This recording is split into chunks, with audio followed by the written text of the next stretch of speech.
A Trump supporter received a 90-day jail sentence after he took a plea deal from a situation where he was caught with a bomb that he was intending to use on killing Muslims in the U.S. Now, the man in question is William Celli, and he was arrested back in December of 2015 because he had said that he was going to kill you all when referring to Muslims at a particular Islamic organization. He was outside the Islamic Society of West Contra, Costa County. Now, after that happened, authorities started investigating him, and they found that he did, in fact, have a bomb that they needed to detonate inside his home. Prosecutors agreed to drop a charge of making criminal threats with a hate crime enhancement in exchange for Celli's guilty plea to the civil rights violation. So again, he's going to get 90 days in jail. He's been sentenced 90 days in jail, and then he is also going to be on probation. Now, he had a bomb in his house that authorities had to detonate. I mean, can you imagine, I don't know, let's say a Muslim with a bomb in his house getting a 90-day jail sentence? By the way, I don't think a Muslim should get a 90-day jail sentence. I think that they should get a much harsher sentence, right? And I also believe this guy should get a much harsher sentence because he intended to kill people with a bomb. I mean, which country are we living? What kind of country are we living in right now? First of all, if you threaten to have a bomb, and they took it seriously enough that they had to detonate it inside your house, right? That alone, the threat of doing that, let alone however dangerous that contraption was, right? You think a Muslim's going to get 90 days? Does anybody think that? Even if they had nothing and they didn't even have to detonate it. But a Muslim guy said, I'm going to come to your church and I'm going to kill you all and I've got a bomb, right? I mean, how many years does he serve for that, right? Let alone they got to come to your house and detonate the bomb that you actually have.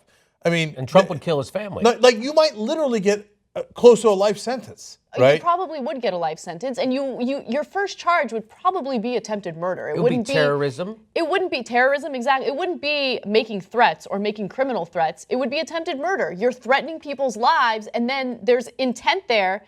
There's evidence to prove that you were intending to do something with a deadly weapon, right? If it was a Muslim, the media would be immediately calling for the death penalty. I mean, give me a break.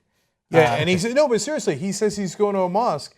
Again, if the Muslim was saying, I'm going to go to your church and I'm going to kill you all, everybody would be in an uproar. That'd be covered 24/7. Nobody's even covering this story. So this guy is a Trump supporter, right? And when we talk about Trump's violent rhetoric and people think like, oh, come on, give me a break. It's not that big of a deal. It is a big deal because not everyone is like-minded. Not everyone is mentally stable, right? This man, not mentally stable. And so when you have a presidential candidate spewing out all this violent rhetoric, well, it's going to resonate with crazy people like this to the point where they're going to carry out acts of violence. And that's exactly what happened in this case. And he said, I'll follow this man to the end of the world.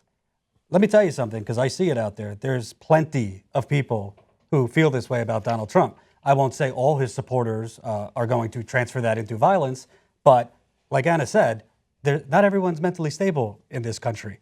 And if you have someone blaming the other, they're going to go try to hurt the other. So, by the way, he says, I'm going to follow him to the end of the earth. You know who else says that? Suicide bombers. That's what they say about their leaders. And you say, oh, come on, that's an extreme example. The guy had a bomb. It's not an extreme example at all. It's a dead-on example, right? And it's just, look, people get emotional when you say things like white privilege, right?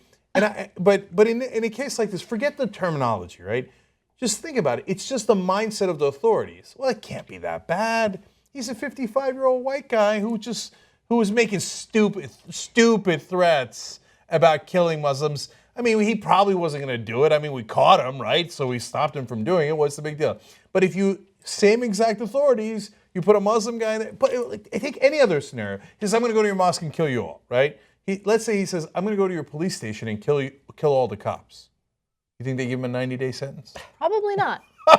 Do you have any idea what kind of SWAT team would be on his ass? And the minute he moved, thump, thump, thump, gone, right?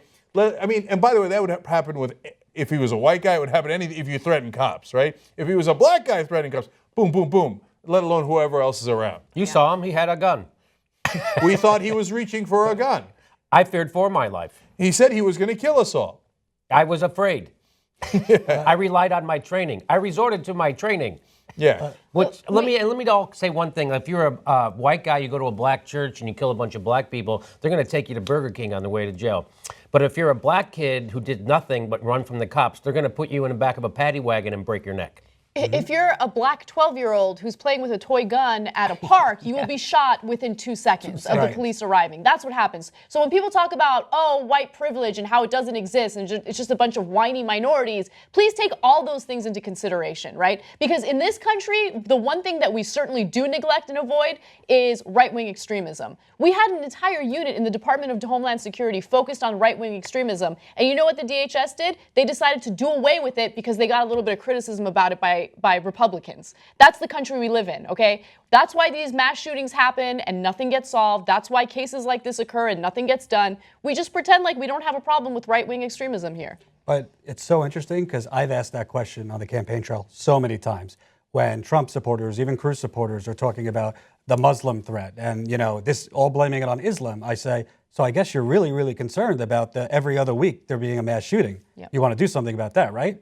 And they don't really see the similarities. Well, that's not really terrorism. You can't totally rid society of gun violence. I say, but death is death. So if you're worried about the bombings and San Bernardino, which was carried out by a Muslim, you have to be worried about, I mean, literally 300, 400, 500 a year, mass shootings, maybe more. But they don't feel that way. We're so obsessed with labels. Is it terrorism?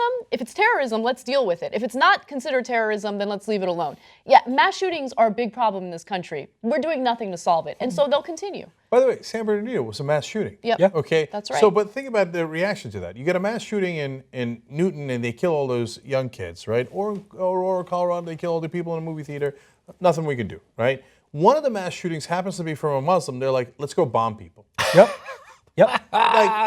like, wait a minute. So you think like a mass shooting is so bad if a Muslim does it that we should drop bombs, tens of thousands of bombs on people in a different country, right?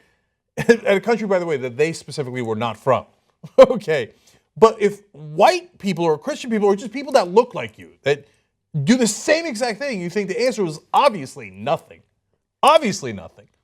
I mean, the difference between how we treat Muslims and the rest, or minorities and the rest in this country, is so stark that you'd have to be blind not to see it. And purposely blind. Like, I don't want to see it, I don't want to see it, I don't want to see it. But we just showed you. So sad day for you. And yet people will deny it.